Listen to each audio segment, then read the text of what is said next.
Bismillah.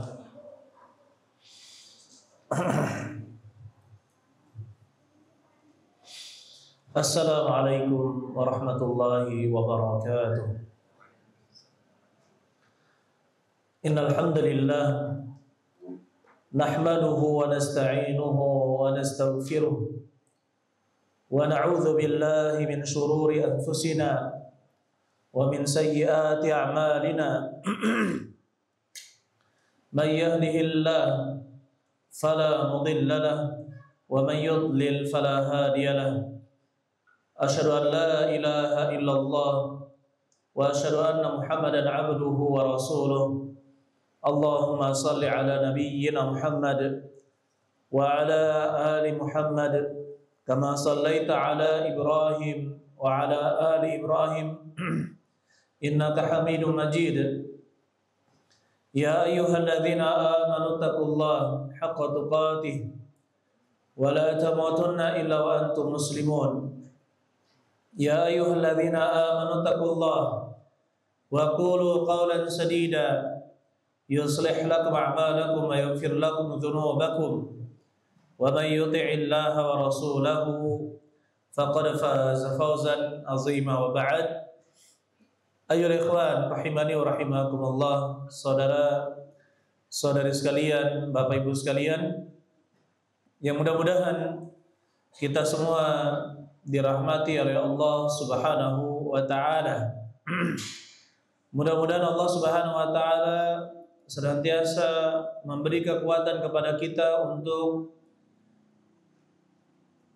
mengajarkan ilmu, menyampaikan ilmu, dan menjadi pewaris Nabi Muhammad sallallahu alaihi wasallam. Kata Nabi sallallahu alaihi wasallam, al-ulama warathatul anbiya. Para ulama, orang-orang yang berilmu itu adalah warathatul anbiya, pewarisnya para nabi. Wa innal anbiya, sesungguhnya para nabi itu lam yuwarrithu dinaran wala dirhama. Mereka tidak mewariskan uang dinar dan uang dirham. Warrathul ilma, mereka mewariskan ilmu. Faman akhadahu akhadha bihazzin wafir.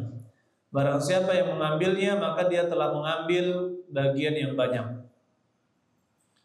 Oleh karena itu, ya ikhwan, apa yang dilakukan oleh orang-orang yang mengajarkan manusia kebaikan adalah suatu hal yang sangat agung, hal yang sangat luar biasa, di mana manusia banyak menjauhinya, banyak yang tidak senang, banyak yang tidak tahan berjalan di jalan ilmu, baik belajar atau mengajarkannya.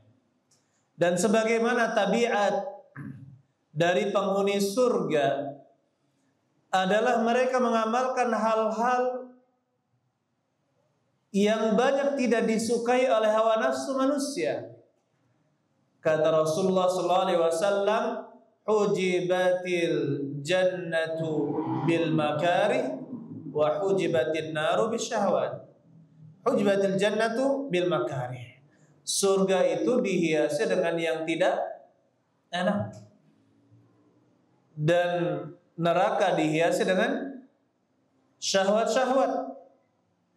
Oleh karena itu, jalan menuntut ilmu dan juga jalan mengajarkan ilmu dipenuhi dengan hal-hal yang seolah-olah tidak membahagiakan, tidak enak,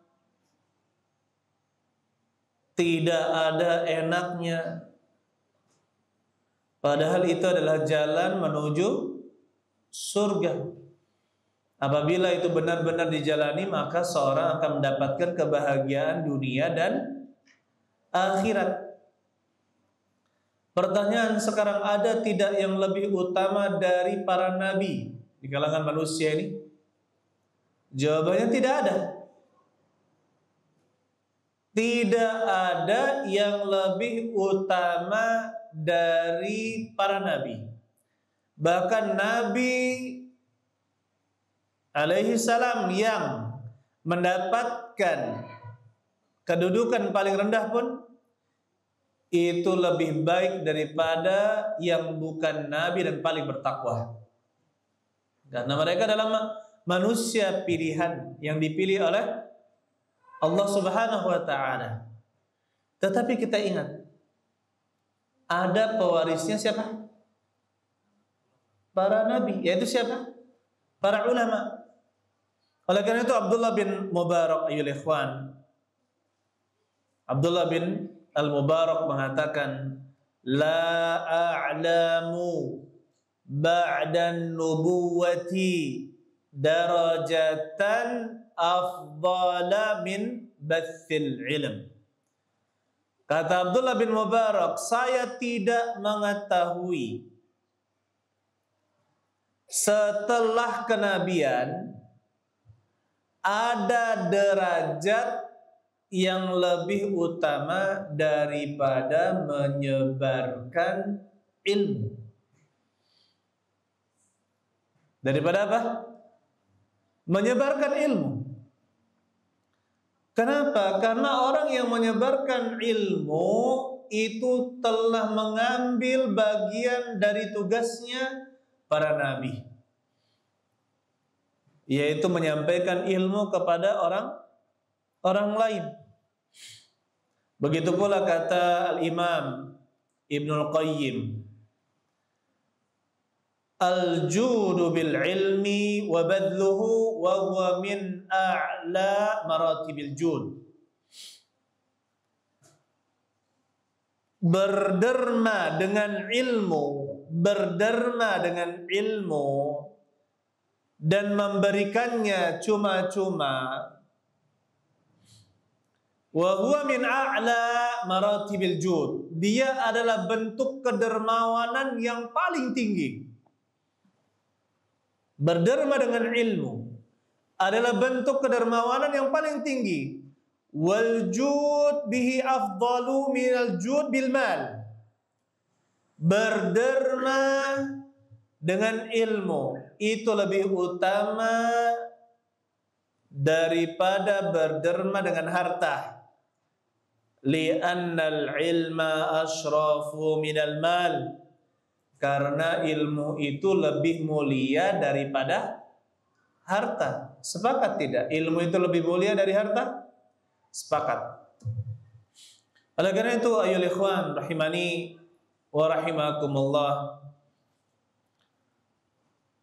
sudah lama sebenarnya teman-teman di sini meminta agar kita memberikan nasihat khusus kepada rekan-rekan guru. Fa idza stansahaka fansahlah, apabila engkau diminta nasihat maka berilah nasihat. Maka min babi nasihah, ya, ini termasuk bentuk nasihat untuk saya sendiri dan juga hadirin sekalian. Kita sama-sama mengulang dan mengingatkan beberapa hal yang mudah-mudahan bisa menjadi pegangan untuk kita dan juga peringatan untuk kita. Yang pertama, ayyuhal ikhwan,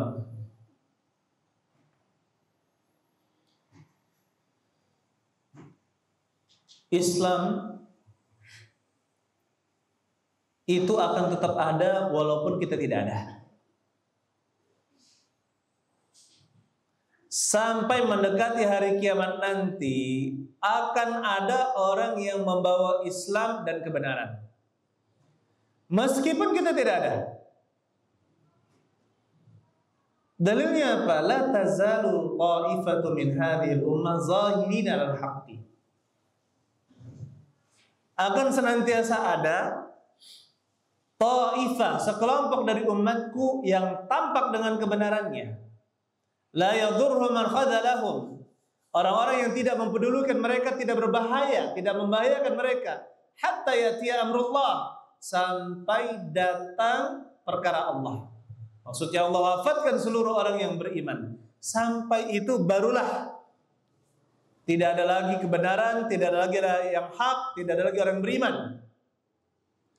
Jadi jangan pikir kita telah melakukan sesuatu yang besar untuk Islam dan kaum muslimin. Terkadang ada yang berpikir di dalam jalan dakwah, kalau tidak ada saya maka tidak akan mungkin begini. Kalau misalkan saya tidak ada, siapa yang akan mengajari anak-anak? Kalau tidak ada saya maka siapa yang akan mengurus? Hati-hati ayyuhal ikhwan. Allah Subhanahu wa taala akan menolong agama ini. Innallaha la yu'ayyidu hadzal din birrajulil fajir. Sesungguhnya Allah akan benar-benar menolong agama ini bahkan dengan orang yang fajir, pendosa. Jadi kalau misalkan ada yang merasa dakwah atau sekolah atau lembaga pendidikan ini membutuhkan saya, pergilah, niscaya Allah Subhanahu wa taala akan menggantikan dengan yang lebih baik insya Allah. Pergi nggak apa-apa. Allah akan gantikan orang yang lebih baik. Allah akan gantikan orang yang lebih baik, yang lebih ikhlas, yang akan mengurus agama ini. Gak apa-apa, antum merasa dibutuhkan, tidak mau mengajar, sudah pergi aja, pamit dengan baik, desain dengan sopan. Saya mau pamit.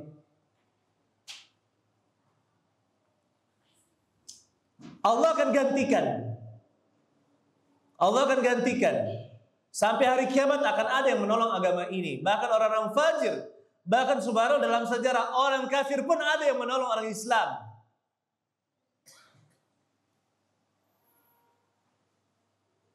Jadi kalau misalkan kita perhitungan di dalam sebuah lembaga, sementara itu kitalah yang sebenarnya membutuhkan lembaga, membutuhkan murid untuk kita ajarkan. Coba buka sendiri lembaga di rumah.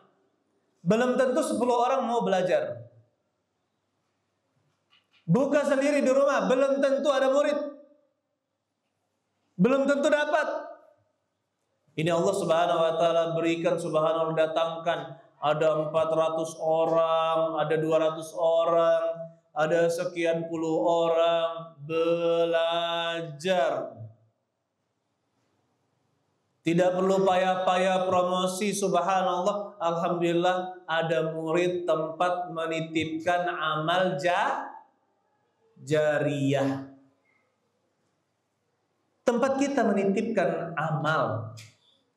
Dan semua antum tahu ilmun yuntafa'u bihi, ya idza mata ibnu Adam, jika meninggal anak Adam, in qata amalu illa min thalath, akan terputus amalannya kecuali dari 3 hal. Ilmun yuntafa'u bihi, salah satunya adalah ilmu yang dimanfaatkan dengannya. Apalagi kalau sedekatun jariyah, sedekah yang mengalir. Kalau kita masukkan ilmu itu termasuk sedekah, maka dia terus mengalir. Oleh karena itu ya ikhwan, rahimani wa rahimakumullah, kitalah yang butuh terhadap Islam. Kitalah yang butuh terhadap tempat di mana kita bisa mengajar.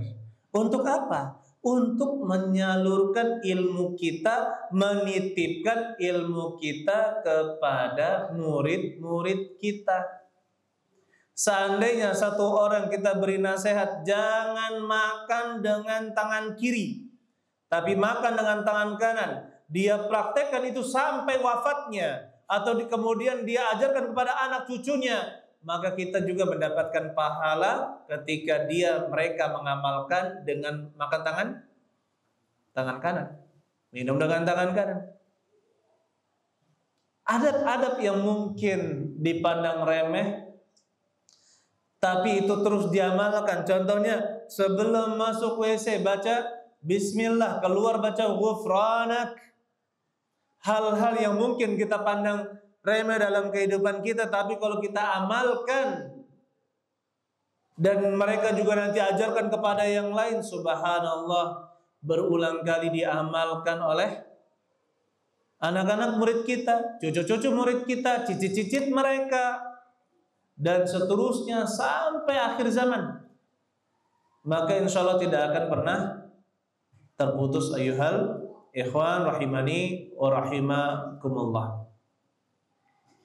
Oleh karena itu, ketika kita sudah mendedikasikan diri kita untuk berjuang mengajarkan ilmu agama, mengajarkan ilmu yang bermanfaat kepada manusia, dan kita juga rata-rata sudah paham apa keutamaannya, maka ya ikhwan,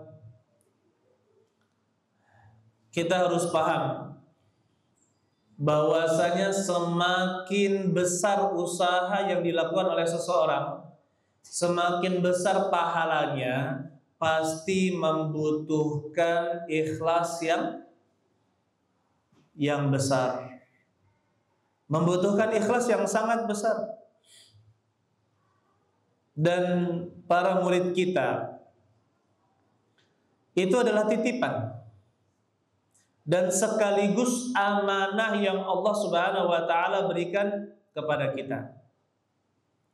Sehingga sebagai murabbi, pendidik, lakukanlah 3 hal. Yang pertama, murid kita itu jika dia lebih muda dari kita, dan itu yang kita alami, mereka lebih muda dari kita, maka yang lebih muda ini harus mendapatkan rahmah, yaitu kasih sayang. Ya, laisa minna man lam yuqir kabirana wa lam yarham saghirana. Bukan termasuk golongan kami orang yang tidak menghormati orang yang lebih tua dan tidak menyayangi orang yang lebih muda. Yang muda berarti berhak untuk mendapatkan rasa kasih sayang. Ada yang kafir di antara murid-murid kita? Ada yang kafir? Tidak ada. Berarti semuanya muslim, semua adalah saudara kita yang lebih muda. Ya, saudara kita yang lebih muda. Apalagi kata Rasulullah SAW ketika menasihati para sahabat, innama ana lakum bimanzilatil walid wa'allimukum. Sesungguhnya aku bagi kalian itu seperti orang tua kalian. Wa'allimukum, saya ajari kalian. Berarti apa? Ketika kita menjadi orang tua, menjadi guru, maka kita memposisikan sebagai orang yang akan mengajarkan yang terbaik untuk yang kita bina. Kemudian yang kedua,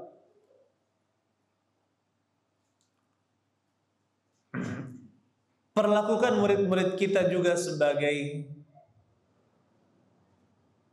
teman dan rekan dalam beramal soleh. Sehingga kalau misalkan kita menganggap bahwa mereka ini adalah rekan-rekan dalam ibadah, rekan-rekan dalam dakwah, rekan-rekan dalam amal soleh, maka kita akan saling menghargai dan saling menghormati. Kemudian yang ketiga, kalau kita memiliki harapan kepada seseorang, harapan yang besar kepada seseorang, apa yang akan kita lakukan padanya? Kita akan muliakan, ya enggak? Kita akan muliakan dan berikan yang terbaik untuknya. Karena kita tahu nanti dia di depan, di masa yang akan datang, akan bermanfaat untuk kita. Seperti itulah murid-murid kita. Kita harus muliakan. Kenapa? Tempat kita menitipkan ilmu dan amal jariah. Ini murid kita. Jangan sampai ada murid dikata-katai dengan nama binatang. Ada murid diperlakukan tidak adil. Ada murid mentang-mentang miskin dihina. Kalau kita ketahui bahwa murid kita ini, ayyuhal ikhwan, adalah harapan kita untuk meneruskan ilmu kita, harapan kita untuk dia mengamalkan ilmu kita, berarti kan sumber pahala melalui perantara anak tersebut. Berarti apa? Harus kita muliakan. Tidak pantas kita menghinakan murid kita. Ya. Kemudian yang selanjutnya, jangan terlalu cepat melihat hasil. Semua itu butuh proses. Terkadang di dalam pendidikan, ya Allah, kenapalah anak ini kok nggak bisa dibilangi berkali-kali, berpuluh-puluh kali sampai berbuih, dinasehati tapi kok nggak dengar, bengalah, apa disebut dengan julukan-julukan yang lain. Jangan, hindari kata-kata seperti itu.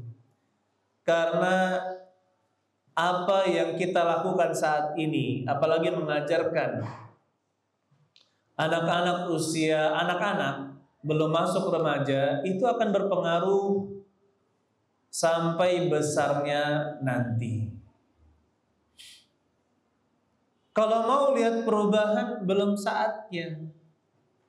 Yang kita tanam jangan langsung mau menghasilkan buah. Contohnya kita kalau menanam biji mangga saja. Ketika kita tanam, apakah dalam waktu 2 bulan langsung berbuah? Jawabannya tidak, tumbuh dulu kan, batang muda, daun sedikit.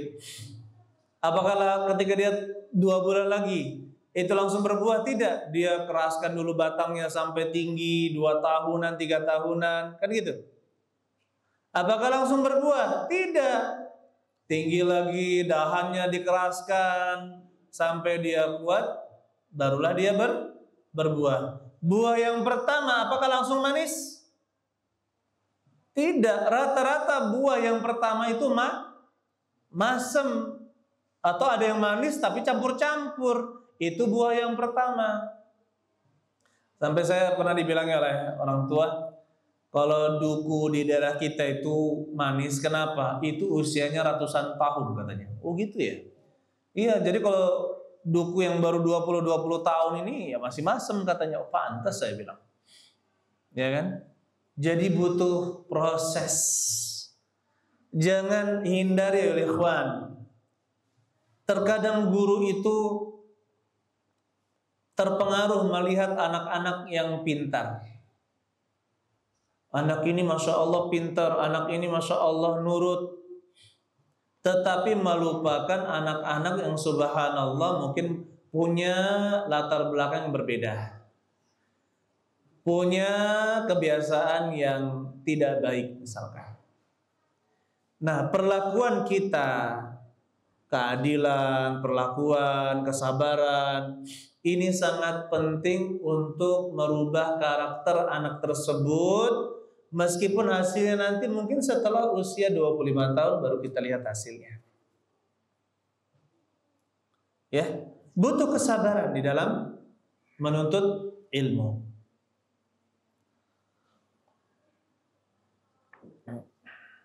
Saya teringat dulu, kami kalau di zaman dahulu kan belum ada gadget ya.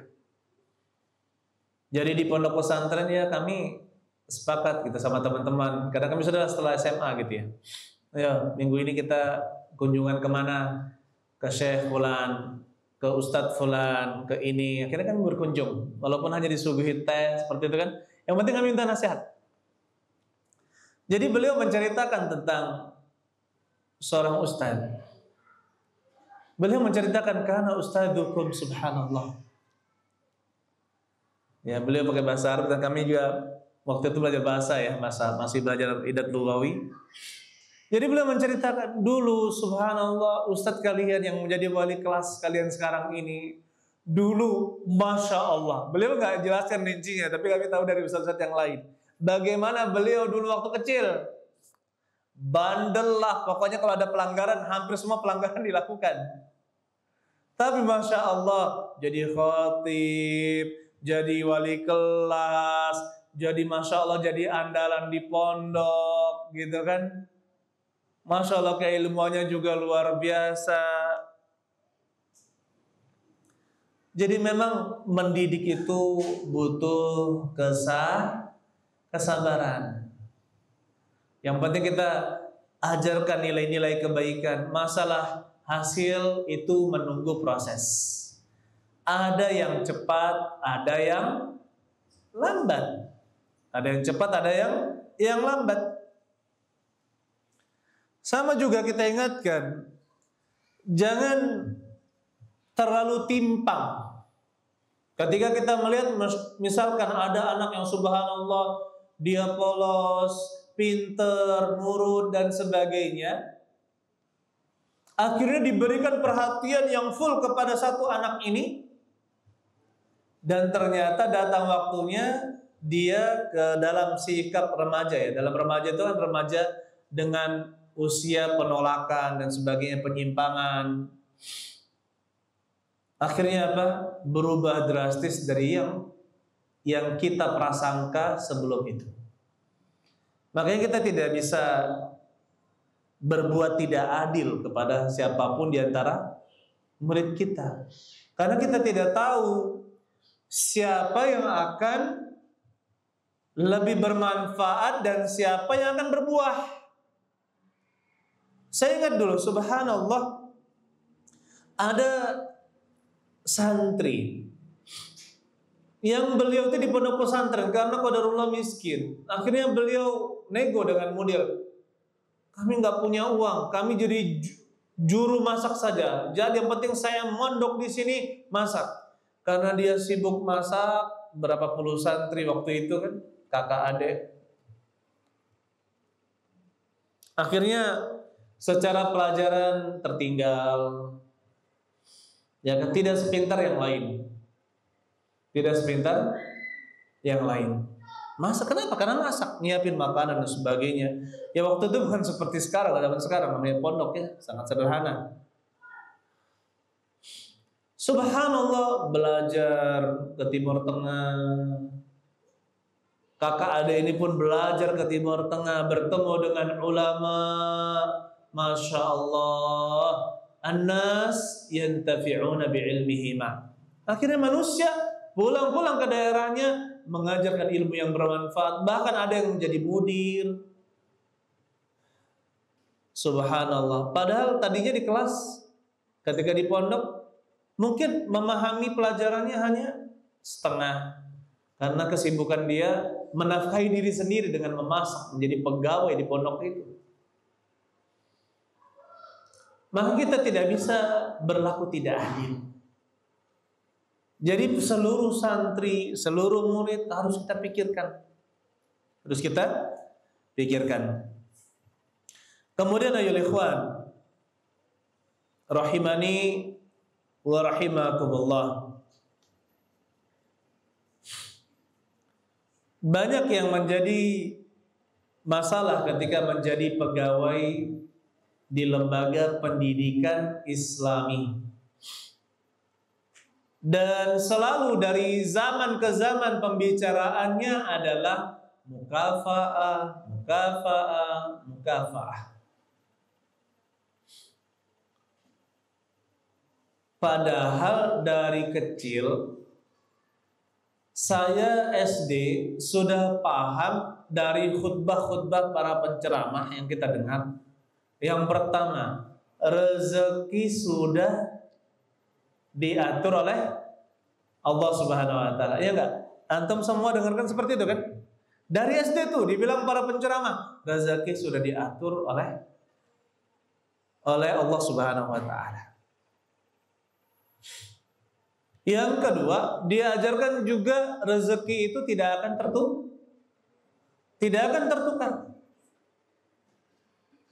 Tidak akan tertukar. Rezeki sudah diatur. Rezeki tidak akan tertukar. Yang ketiga, seorang tidak akan mati kecuali rezekinya sempurna. Bahkan saya ingat dulu guru ngaji saya bilang, bahkan satu teguk air, kalau itu rezeki kita, kita minum dulu baru mati. Kata guru ngaji dulu, Masya Allah, kalau itu jatah rezeki kita, tidak, kita akan meninggal ketika jatah rezeki kita sudah sempurna. Berarti apa?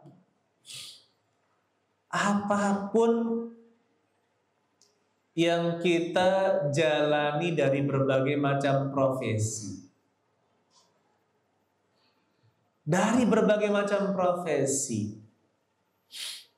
kita akan mendapatkan rezeki sesuai yang telah dijatahkan untuk kita.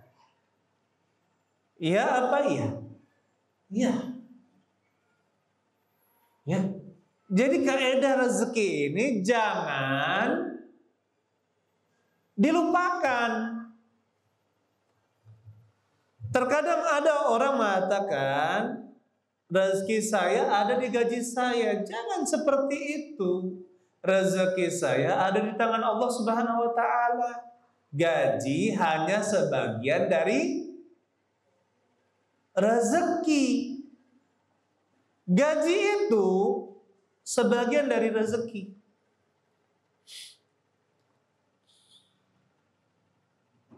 Jadi layaknya seorang, kamar mandinya itu sungai di belakangnya, di depannya ini keran. Dia ngambil air di keran, ditampung dengan ember, dibuka kerannya. Ketika kerannya tidak berisi, ditungguin, netes kerannya, padahal di belakangnya itu sungai. Di belakangnya itu sungai. Kenapa menunggu yang satu ini saja? Kenapa menunggu yang satu ini saja? Padahal di belakangnya sungai. Maksudnya apa? Jangan sempit menilai rezeki. Jangan sempit. Rezeki itu banyak caranya, jalannya untuk mendapatkannya. Dan tidak ada ceritanya dari sejarah Indonesia ini. Mengajar di pondok pesantren, di sekolah lembaga Islam membuat kaya. Yang ada itu para kiai, para guru, ada usaha sampingan. Ada usaha sampingan yang namanya dari zaman dahulu. Kalau dulu di pondok pesantren, para kiai itu menafkahi para gurunya apa? Yang penting cukup beras. Kalau mau lauk, pelihara ayam sendiri, tanam sendiri tanaman. Yang penting beras itu menjadi tanggung jawab siapa? Kiai. Zaman dahulu. Kalau sudah dikasihkan beras, sudahlah berejo dewe bahasa kita. Ya kan? Pikirkanlah diri sendiri. Karena kiai juga memikirkan dirinya sendiri. Sudah dikasihkan, sudah selesai. Adapun yang mau haji, nanti ada yang berkebun, nanti ada yang berdagang, nanti ada yang jualan jasa. Seperti itu. Banyak cara. Ya, untuk bisa mendapatkan harta. Jadi jangan sempit. Dan saya rasa antum juga, artinya sampai jam 2 masih ada sore, masih ada malam, masih ada waktu subuh, masih ada waktu yang cukup banyak untuk mencari tambahan. Subhanallah, seperti kami mendapatkan kawan Kawannya itu berjualan gambar online. Penghasilannya bisa 40-50 juta per bulan. Coba bayangkan. Jualan gambar, bikin gambar atau cari gambar, jual online, dapat. Ada juga yang jualan madu. Ada juga yang jualan ikan. Ada yang jualan tanah. Ya.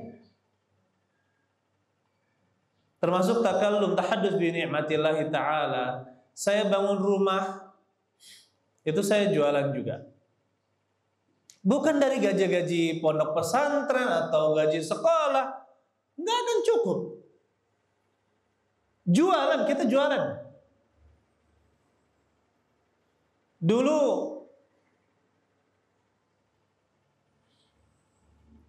ketika pindah ke Sumsel, minta nasihat melihat para mahasiswa di Jember waktu itu, Masya Allah, Mahat Ali. Kok mereka bisa belajar jadi mahasantri, tapi istri jadi tinggal, nafkahnya jalan, bisa hidup. Ternyata mereka jualan herbal. Jualan herbal, ada yang jualan ini, jualan itu. Masya Allah, saya bilang, ini tawakal yang luar biasa, saya bilang. Mereka menuntut ilmu, bertemu dengan ahli ilmu, ya, dan mereka bertanggung jawab menafkahi anak dan istri, tetap bekerja. Bahkan saya dapatkan di antara beliau-beliau nggak nyuci baju, nge-laundry. Berarti kan kalau nggak nyuci baju apa? Nge-laundry lebih berarti duitnya kan? Berduit ini saya bilang. Artinya apa? Tawakal. Ambil sebab. Ambil sebab. Jangan tergantung dengan satu keran. Cari sebab lain. Apa yang bisa kita dapatkan dari penghasilan halal, lakukan. Ya, lakukan. Sehingga kita pun benar-benar memanfaatkan keberadaan kita di suatu lembaga pendidikan, di lembaga pengajaran ilmu-ilmu agama sebagai ladang pahala kita. Sebagai apa? Ladang pahala. Kemudian ya ikhwan,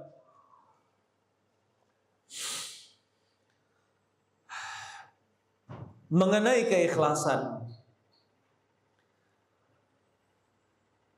Kalau guru matematika, guru fisika, biologi, guru IPA, IPS mengajar dan dia mengharapkan bayaran dunia, no problem. Maafi muskilah, tidak ada masalah. Penghasilan yang halal. Karena ini transaksi duniawi. Orang tabib atau dokter memberikan syarat, saya mau obati, berikan resep, tapi apa? Bayar saya sekian, silakan, duniawi. Tetapi masalahnya sekarang, ayo ikhwan, yang bergabung di lembaga pendidikan Islami ini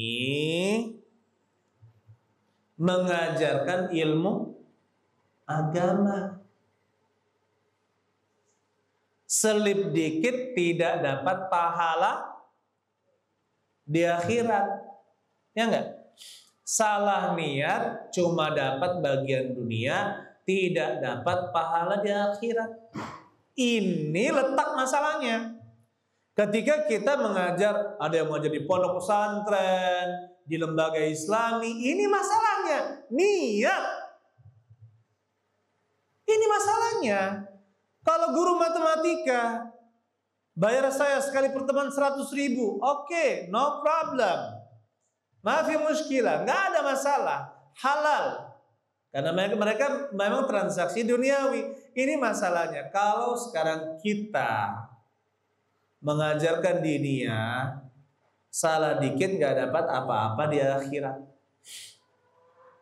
Apa kata Rasulullah SAW? Bashir hadhil umma bitaisir wassana. wa rif'ah fid din wa tamkin fil bilad wan nasr.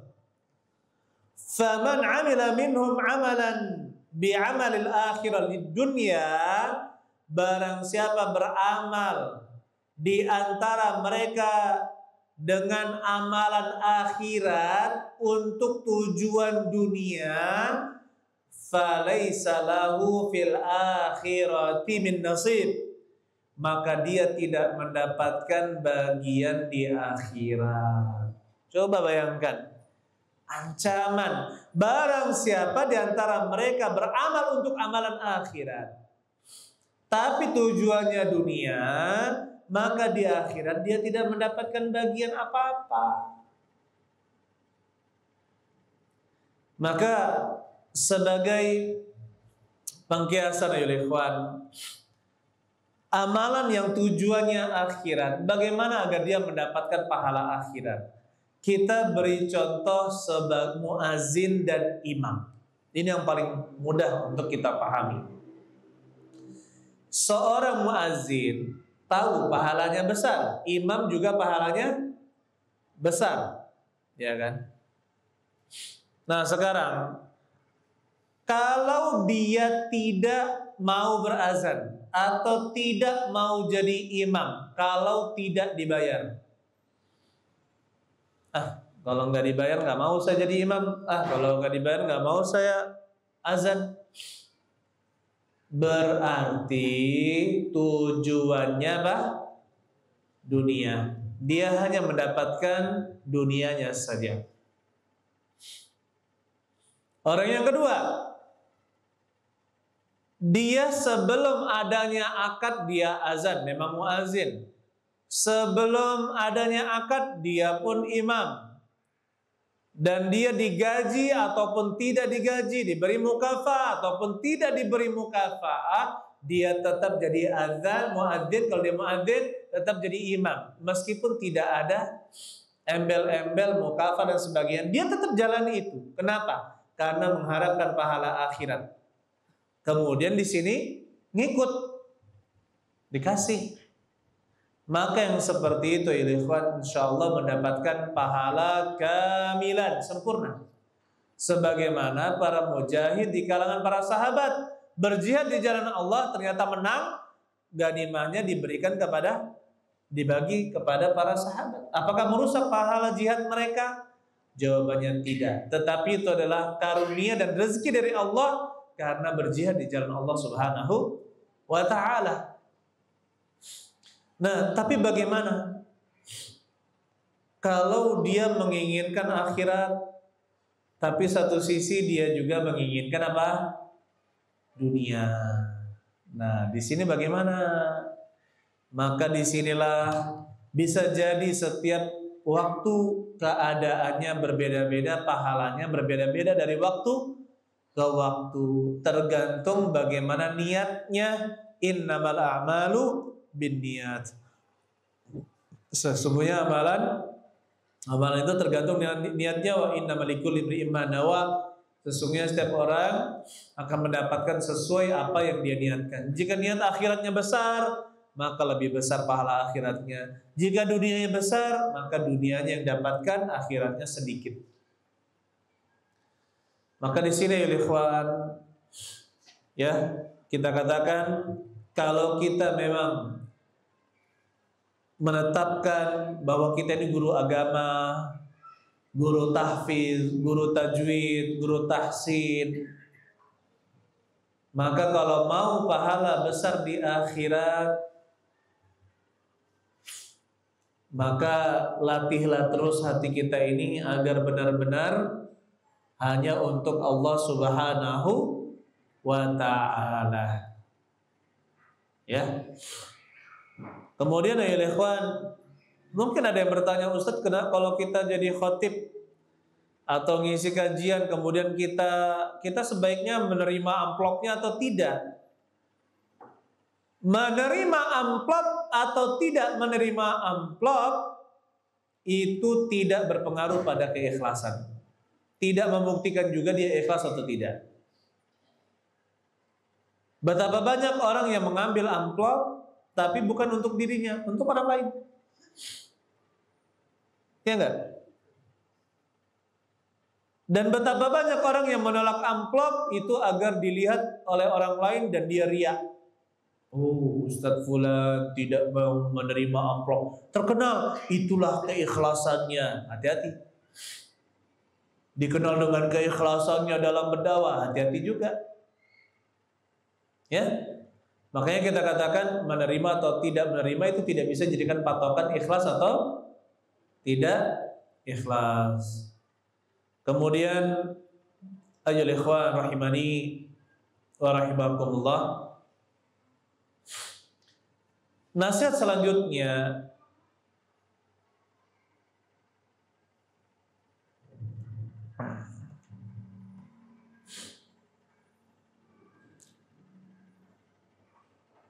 jangan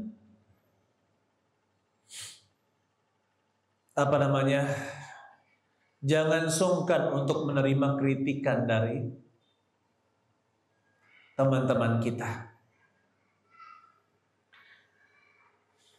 Karena memang rekan-rekan kita, sahabat-sahabat kita itu bermacam-macam.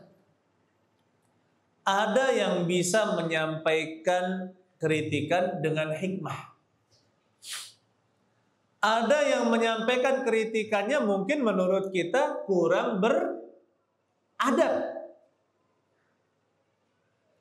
Ada yang menyampaikan kritikannya seolah-olah bukan kritikan, bukan nasihat.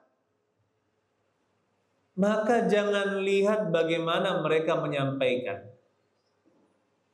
Ya, tapi lihat bagaimana isi dari kritikannya. Kalau itu benar, kenapa saya tidak memperbaiki diri? Ya. Apalagi subhanallah, sifat sombong. Saya tidak mau dinasehati kecuali oleh ustadz yang lebih tua, kecuali oleh ustadz fulan. Hati-hati dengan sifat sombong. La yadkhulul jannah man kana fi qalbi mithqalu dzarrah min kibar. Tidak akan masuk surga orang yang di hatinya ada sebesar dzarrah, sesuatu yang sangat kecil dari kesombongan. Apa itu sombong? Batarul haqqi wa ghamtun nas. Menolak kebenaran dan meremehkan manusia. Dinasehati oleh rekannya, siapa kamu? Anak kecil menasehati ustadz kok bau banget. Namanya anak-anak ya, mungkin belum belajar adab, tapi kadang ceplos-ceplos gitu ya, apalagi anak cewek ya. Pernah nggak mungkin antum merasakan seperti itu? Ada yang cewek ya, ustadz kok gini ya? Iya, ada ya? Ada kan? Mereka kan belum selesai belajar adab, namanya juga berproses gitu ya. Ya. Namanya, tapi kan coba kita lihat apa yang disampaikan. Oh, mungkin kalau kita bau, mungkin bulu ketiak belum dicukur. Oh iya, ini sudah 40 hari lebih saya belum cukur katanya. Atau saya tidak pakai wangi-wangian. Kan gitu. Ustadz kok lecek? Ustadzah kok lecek? Oh berarti memang kurang rapi, berarti belum disetrika. Kan gitu. Jadi bahkan ada subhanallah, loh kok masuk masjid enggak sholat 2 rakaat, anak kecil nasihati. Dia diajari gurunya kalau masuk masjid sholat 2 rakaat tahiyatul masjid. Sekarang ngeliatin guru yang lainnya atau yang lainnya, loh kok nggak sholat 2 rakaat sih? Anak kecil nasihatin. Gimana penerimaan kita?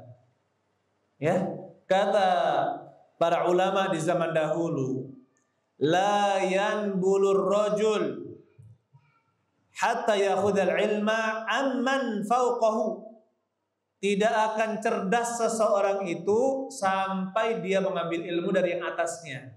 Wa amman wa mithlu, dan orang yang semisalnya itu rekan-rekannya. wa amman huwa dunah, dan orang-orang yang di bawah dia. Kita tuh akan cerdas kalau mau menerima nasihat dari teman sebaya, bahkan yang lebih muda dari kita, bahkan dari murid kita sendiri. Kalau kita malas dikritik, takut dikritik, ya, kapan kita mau berubah? Kita ini memang pada dasarnya penuh dengan aib, ya enggak? Nah, ketika ada yang mengingatkan, harusnya kita bersyukur. Kalau memang murid kita salah dalam menyampaikan, gini loh cara ngomongnya kayak gini, ajarkan yang mana yang benar. Kalau misalkan cara penyampaian kurang tepat, ajarkan bagaimana cara menyampaikan yang tepat.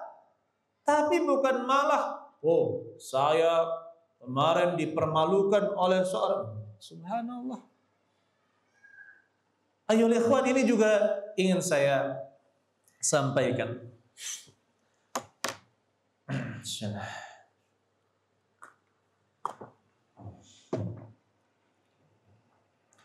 Kalau misalkan ada murid kita berbuat salah, kapan kita maafkan murid kita? Kapan kita maafkan murid kita? Langsung, Masya Allah. Langsung Pak, Masya Allah. Kapan berbuat salah, langsung kita maafkan. Masya Allah. Jahit. Sepakat? Sepakat? Ada jawaban lain? Ya. Sebelum mereka berbuat salah. Masya Allah. Oh ya, sudah sampaikan di sini ya. Iya. Bahkan kalau kita mau mendidik ala Nabi Sallallahu Alaihi Wasallam, yang dikatakan Bapak itu benar. Kapan salah kita maafkan. Tetapi kalau mau menjadi pendidik, mau menjadi guru, murid belum salah sudah kita maafkan. Murid belum melakukan kesalahan, kita sudah maafkan. Nanti ketika dia sedang melakukan kesalahan, sudah lama saya maafkan. Sudah lama saya maafkan. Inilah makanya doanya Nabi Muhammad SAW untuk kebaikan umatnya itu tidak terhingga, sangat banyak sekali. Sangat plong berdoa untuk kebaikan umat, beliau sudah memaafkan. Oleh karena itu, ayo ikhwan, rahimani wa rahimakumullah, tentu itu butuh proses. Butuh proses. Tetapi kalau kita mau menjadi pendidik, maka kita harus mengetahui adab sebagai pendidik, ya, seperti itu. Apalagi ibu-ibu, ya, mbak-mbak, terkadang ya fitrah sih, kalau ditegur tersinggung, ya kan mbak? Ya. Cuma Nabi Shallallahu Alaihi Wasallam memberikan batas selama berapa hari? 3 hari saja. Setelah 3 hari, lupakan itu semua, maafkan. Hanya batasnya 3 hari. Kalau perselisihan, ketidaksenangan, masalah dunia, jangan berlarut-larut. Sudah ini dibawa diceritakan. Tadi lo tega sekali lo. Saya tadi begini. Nanti cerita lagi. Kayak gini. Cerita ke sana. Akhirnya apa? Semuanya bilang ini anaknya jelek, buruk dan sebagainya. Harusnya apa? Dia cukupkan pada dirinya sendiri. Dan sebaik-baik orang yang dilakukan kezaliman kepadanya adalah apa? Yang terbaik apa? Orang yang dilakukan kezaliman kepadanya, apa yang terbaik? Memaafkan. Masya Allah. Memberikan kebaikan kepada yang menzalimi kita. Ini juga butuh Proses. Yang pertama, ada orang diperlakukan jelek, membalas kejelekannya dengan lebih parah. Ini haram. Membalas dengan serupa boleh, tapi dengan aturan. Memaafkan, ini namanya al-afwu, memaafkan. Tapi kayak di akhirat hitung-hitungan. Aku maafkan di dunia, tapi kaget di akhirat hitung-hitungan. Berarti masih ada bekas, ya kan? Ada bekas nggak? Masih. Tapi itu bukan yang terbaik. Ada lagi yang lebih tinggi, sofah. As-sofah itu memaafkan tanpa bekas, tanpa menuntut di akhirat. Dimaafkan plong. Sebagaimana dinding yang sudah dipaku, ketika pakunya dicabut berbekas nggak? Tapi kan bisa didempul, ya nggak? Setelah didempul, dipasang plester lagi, habis itu dicat, kelihatan bekasnya? Nggak ada bekasnya. Itulah sofah, tidak berbekas. Ya, subhanallah. Ada uang, coba kamu kucuk-kucuk uangnya. Nih, seperti inilah uang. Kalau sudah diinikan, ketika diini, maka dia tidak masih berbekas. Coba cari cairan atau apa, semprot-semprot, setrika, ulangi lagi setrikanya, pakai kain lagi, sampai terlihat baru tidak ada jejak, masih bisa. Sofah, memaafkan tanpa bekas. Yang lebih tinggi dari itu adalah membalas keburukan dengan kebaikan. Dia perlakukan kita buruk, kita doakan, kita kasih hadiah, kita kirimi mangga, kita kirimi duren. Alangkah sarunya, ya karena surga itu mahal.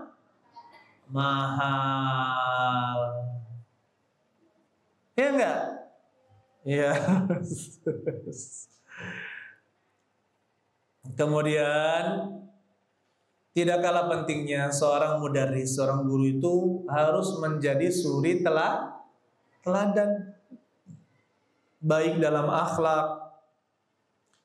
Maka kalau ingin melihat perubahan pada santri, ubahlah dulu diri kita.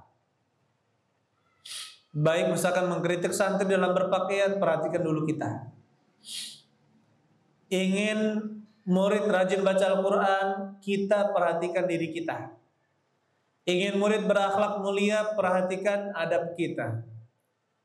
Ini sekarang ingin muridnya berakhlak mulia, tapi dikit-dikit marah, dikit-dikit ya, dikit-dikit tangan. Aduh, maksud tangannya. Dikit-dikit cubit. Aduh, kalau di situ kita lihat, ayo ikhwan. Nanti kan santri itu akan melihat bagaimana kita bersikap. Oh, kalau guru ini diperlakukan seperti ini, ternyata dia itu sangat sabar. Oh, seperti itu seharusnya saya menjadi muslim yang penyabar, yang bukan pendendam. Nah, ini. Jadi menjadi suri teladan. Kemudian masalah guru yang terbaik, ya, guru yang terbaik. Saya dulu pernah bikin angket ke murid-murid saya di Bukhari dulu, 2 kelas. Karena saya ngajar masalah turuk tadris, cara mengajar. Coba tulis 10 sifat guru yang berhasil, guru yang baik, guru yang top. Ya kan? Ternyata subhanallah, kalau saya simpulkan dari seluruh jawaban para murid itu terkumpul sifat guru yang baik, sifat guru yang oke, yang sangat dicontoh, ya, percontohan. Ada 3 sifat utama yang dimiliki oleh guru tersebut. Yang pertama, seluruh santri mencatat guru yang sabar. Ini nomor 1. guru yang mengerti keadaan, guru yang bersabar. Seluruh santri tidak ada yang melewatkan kata sabar. Coba bayangkan. Adapun yang lain masih ini. Seluruh santri tidak ada yang melewatkan kata guru yang disenangi adalah guru yang penyabar. Ya. Jadi kalau kita tidak punya ini, siap-siap tidak disenangi oleh murid. Karena ini sudah survei nih. Ya. Yang kedua, ayo ikhwan, bersyukur. Guru yang terbaik adalah guru yang bersyukur dengan seluruh keadaan muridnya. Dengan demikian dia akan tidak pilih kasih terhadap siapapun dari muridnya dan memperlakukan muridnya sesuai keadaan muridnya. Bersyukur. Mendapatkan murid yang pintar-pintar, bersyukur. Nanti kalau pintar-pintar biasanya mereka itu over. Ya kan? Kalau misalkan antum dapat murid yang serba pintar, semuanya pintar, akan dapat kasus lagi mereka itu overacting. Bahkan berani ke gurunya. Gitu, ada ujiannya juga. Tapi bagaimana sikap guru kita sesuaikan, cari solusi sesuai keadaan mereka. Nanti dapat murid yang miskin-miskin, harus siap ya, sedikit yang pintar. Ya gitu. Sulit diajak berkembang, berpikir, maka tantangan kita bagaimana menerima murid seperti ini, bersyukur kepada Allah sama seperti rezeki. Apa yang Allah berikan kepada kita, kita terima dengan ridho dan ikhlas dan juga bersyukur qanaah. Sama. Siapapun murid yang dibebankan, diberikan kepada kita, kita bersyukur. Tinggal bagaimana cara mengajarnya kita sesuaikan. Paham ya? Itu guru yang pandai bersyukur dengan semua keadaan. Kemudian selanjutnya yang ketiga, guru yang pintar dalam menyampaikan ilmunya kepada murid-muridnya. Bagaimana caranya? Cara mengajar. Cara mengajar itu dengan kata cinta dan sayang. Kalau seorang itu sudah sayang pada muridnya, maka dia akan berpikir mengajarkan yang terbaik. Memilihkan metode pengajaran yang terbaik untuk siapa? Untuk muridnya. Bagaimana dia bisa paham? Akan dia pikirkan. Kalau dia akan berpikir terus. Besok saya mau mengajar gimana ya biar anak-anak perhatian. Bagaimana ilmu ini bisa masuk ke mereka. Bagaimana biar bisa. Maka akan dirancang semua yang namanya RPP, persiapan mengajar ya. Itu kan diadakan sebenarnya untuk mengetahui guru itu adakan persiapan apa tidak. Tetapi sebelum ada itu semua, harusnya guru memang persiapan. Kalau dia sayang kepada muridnya, akan dia pikirkan sebelum tidur, akan berpikir.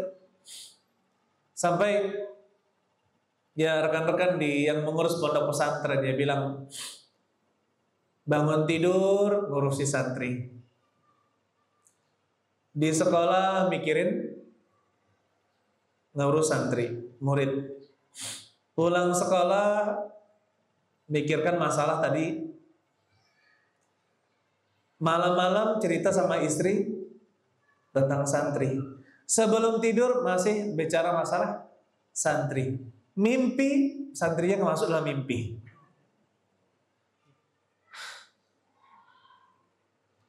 Ini karena apa? Sayang. Ya, karena apa? Sayang. Makanya ayo ikhwan, para guru itu apalagi di pondok pesantren itu rata-rata tidak bisa tidur sampai benar-benar yakin santrinya sudah tidur. Ya kan? Aman gak ini? Kalau sudah tidak ada suara lagi baru dia bisa tidur. Sayang. dia akan pikirkan bagaimana yang terbaik untuk muridnya. Maka dengan rasa sayang ini yang kita tumbuhkan, maka kita akan berpikir apa yang cocok untuk murid kita. Ya. Kemudian kita perlu perhatikan juga, meskipun ada teknologi,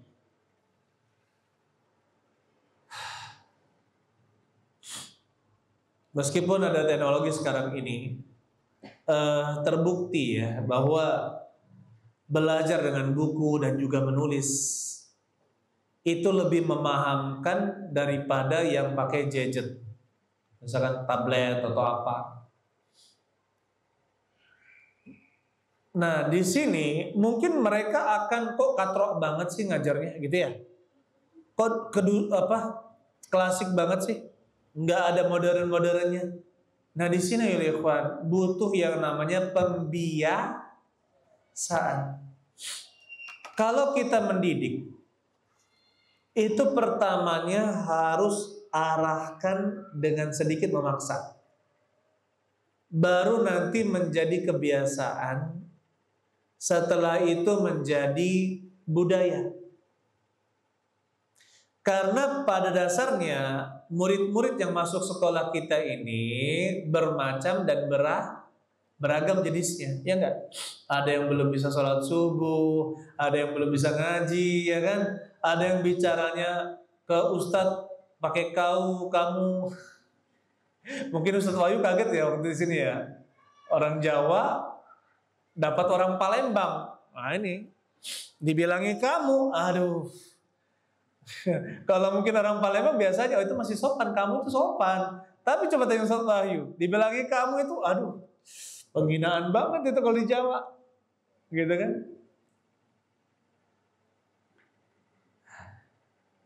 Kemudian ya ikhwan, rahimani wa rahimakumullah.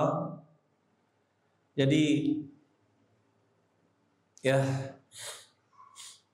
itu beberapa nasihat yang bisa saya sampaikan. Ini ada satu lagi lah biar ini. Jangan malas belajar dan merasa ilmu cukup. Kutubus Sittah sudah dikhatamkan belum? Belum. Bahasa Arab sudah bisa belum?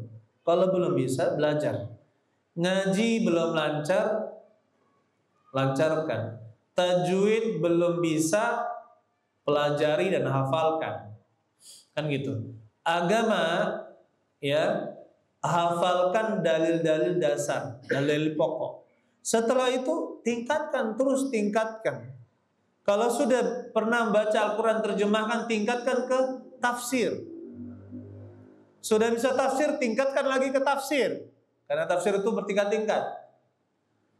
Ya, kalau sudah i'rab Quran, i'rab Al-Quran, balaghat dan sebagainya, selalu belajar, tingkatkan kemampuan agama kita. Jangan pernah kita merasa puas dengan apa yang kita miliki. Jangan pernah merasa puas. Begitu pula kemampuan teknis sebagai guru.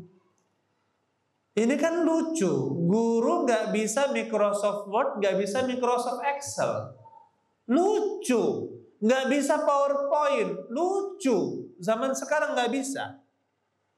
Kalau itu sebagai tuntutan, belajar, ya, pelajari. Kalau itu sebagai tuntutan, pelajari apa yang bermanfaat untuk kita. Allah alam. Silakan kita berikan waktu untuk bertanya. Insyaallah mudah-mudahan bermanfaat semuanya insyaallah, amin. Silakan yang ingin bertanya. Mbak-mbak di belakang silakan kalau ada yang bertanya. Ya silakan Pak Budi. Untuk kita yang bukan pengajar tapi penunjang lah misalnya. Iya. Apa masih tetap utama itu? Jahit. Bagaimana dengan penunjang? Apakah kita akan mendapatkan keutamaannya? Iya. orang yang menunjang berlangsungnya pendidikan sehingga dia bisa berjalan, maka akan diberikan pahala sebagaimana yang mengajar. Ya. Sebagaimana Rasulullah SAW menyebutkan, ya di dalam kaidah ringkasnya saja ya, al-wasailu laha ahkam al-maqasid. Perantara-perantara itu memiliki hukum maqasid. Jadi kalau sesuatu itu tidak sempurna kecuali dengan perantara itu, maka perantaranya pun ya tetap mendapatkan pahala seperti yang ditujukan itu. Oleh karena itu ya ikhwan rahimani wa rahimakumullah, betapa banyak pahala orang yang bersedekah untuk orang yang berjihad. Man anfaqa zawjaini, ya, barang siapa berinfak kepada sepasang, maksudnya orang yang berjihad dan hewannya, dia mendapatkan pahala jihad. Kemudian man fattara shaiman, barang siapa yang memberi bukaan puasa, dia akan mendapatkan pahala orang yang berbuka. Begitu pula yang lainnya. Jadi orang-orang yang menunjang semua kegiatan sehingga dia bisa berjalan lancar, insya Allah juga akan mendapatkan pahala sesuai yang dia niatkan. Allah a'lam bishawab. Ada lagi, silakan. Silakan. Ada bedanya antara tegas dengan marah dalam menghadapi guru. Jaib. Apakah ada perbedaan antara tegas dan marah? Ya, ada beda. Di dalam bahasa Arab, al-hazm, tegas itu namanya hazm, sedangkan marah itu namanya ghadab. Nabi SAW melarang kita ghadab. La taghdab. Janganlah kamu marah. Dan dibolehkan marah hanya pada tempat-tempat yang kalau kita tidak marah kita tercela. Kalau kita tidak marah pada saat itu pasti menjadi celaan. Barulah marah disyariatkan. Barulah marah disyariatkan. Contohnya anak-anak buang Al-Quran di tempat sampah. Itu hakun alaina naghdab. Kita harus marah. Kenapa? Agar jangan terulang. Ini adalah Al-Quran, kalamullah. Harus marah, tunjukkan kemarahan. Sebagaimana Rasulullah SAW menunjukkan kemarahan pada hal-hal tertentu. Jadi bukan Nabi SAW tidak pernah marah. Pernah di masjid ribut antara Muhajir dan Ansar, lagat, suara berisik, suara keras, debat. Ya, Nabi SAW mengangkat suara. Jadi marah itu akan terpuji pada satu keadaan, yaitu jika tidak marah maka kita tercela. Dan yang dilakukan seorang muslim adalah al-hazm, hazim, yaitu tegas. Dan tegas tidak identik dengan marah. Tegas tidak identik dengan marah. Seorang bisa berlaku tegas tanpa harus marah-marah. Bisa dia. Contohnya seseorang guru yang dia itu berwibawa. Dia ketika menyuruh anak-anak masuk ke dalam kelas, dia cukup memandang, ya, karena ketegasannya anak-anak masuk. Di satu sisi ada guru yang masuk nanti kalau nggak gini, subhanallah. Nah, itu marah-marah ya. Akhirnya, Itu kerjanya marah-marah melulu. Ya, jadi terkenal nanti dengan nama ustadzah yang suka marah-marah. Allahumma ta'ala. Jadi ya perlu kita batasi ya. Artinya kita berlatih meninggalkan amarah. Ada lagi silakan ya. Ya. Berkenaan dengan penjelasan Ustaz tadi mengenai guru yang bersyukur, yaitu guru yang tidak membeda-bedakan kemampuan siswanya. Namun hal itu berkaitan dengan sistematika yang ada di pembelajaran kami, khususnya di TAUD, Ustaz. Untuk di TAUD itu ada program di mana siswa dan siswi selama 1 tahun penuh menghafal juz 30. Nah, kemudian untuk mempermudah tercapainya tujuan tersebut, pada semester 2 ini kami memisahkan, yang mana ada 2 kelas. Yang pertama siswa yang sudah lanjut hafalannya, dan yang kedua itu kelas yang masih mengulang kembali. Apakah itu termasuk guru yang tidak bersyukur karena membeda-bedakan? Tapi itu untuk tujuan bersama Ustaz, agar yang masih belum lancar tadi bisa memfokuskan hafalannya di surat-surat yang belum lancar, dan yang sudah lancar bisa meneruskan ke surat selanjutnya, Ustaz. Terima kasih, Ustaz. Jadi maksud bersyukur itu guru yang bersyukur, guru yang tidak beda-bedakan ya. Bukan maksudnya diperlakukan sama semua, tidak ya.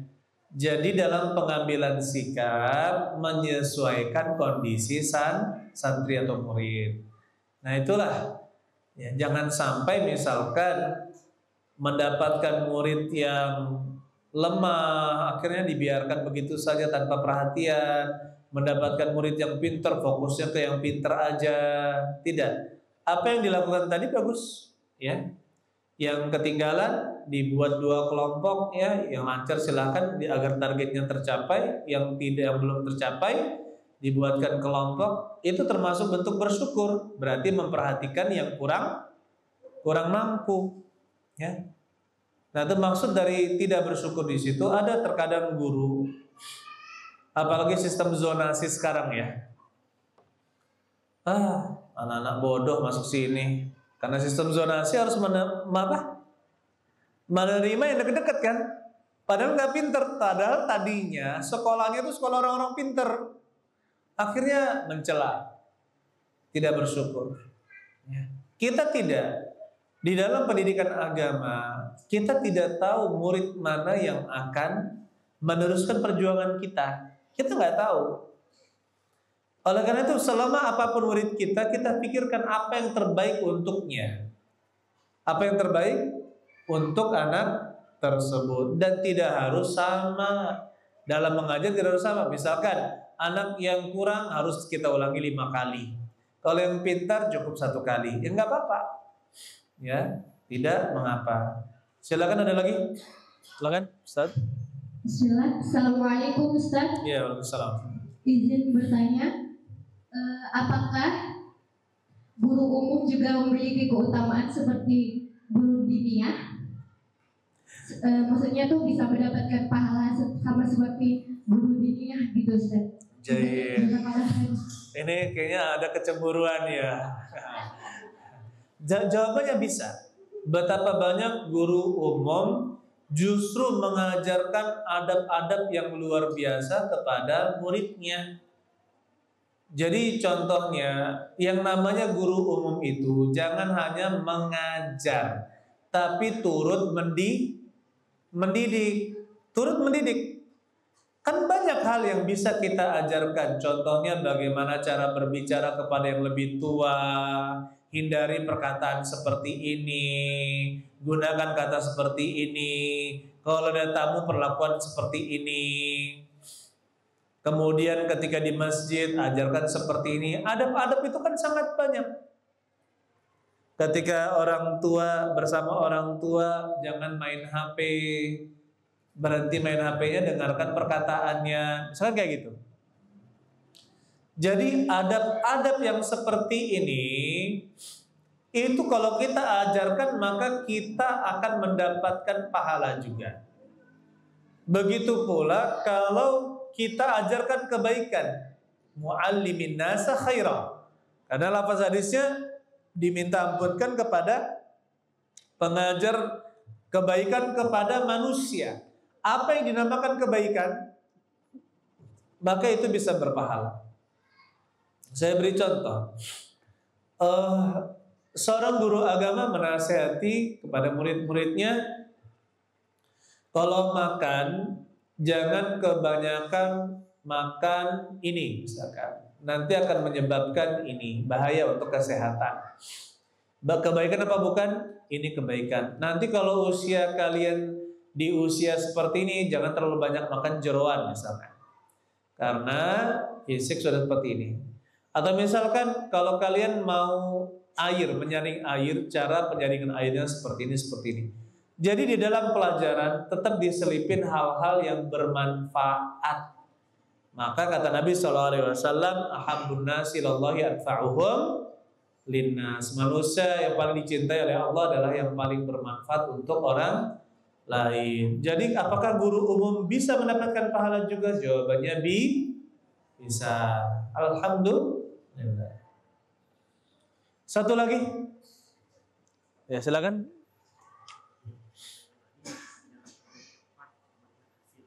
Ya.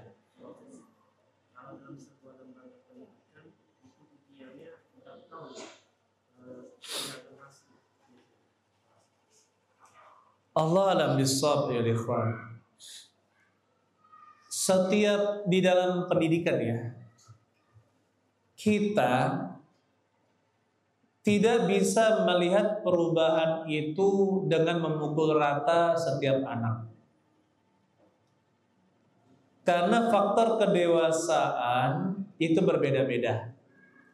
Dan itu sangat dipengaruhi dengan lingkungan dan kawan bergaul.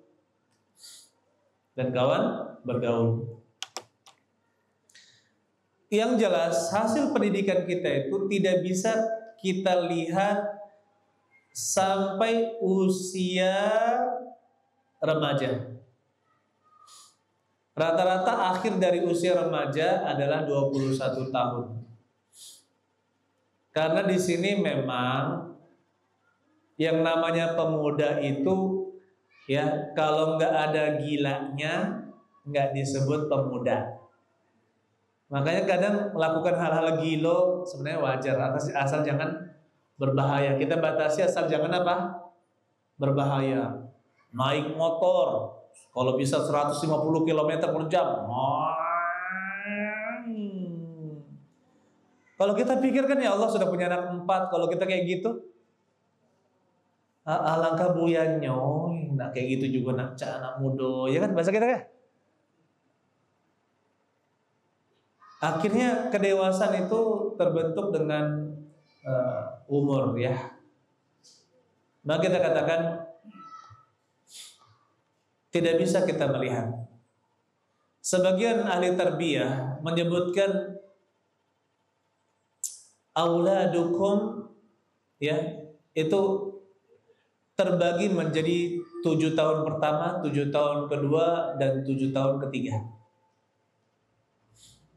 7 tahun pertama dari lahir sampai 7 tahun pertama, raihanatuka.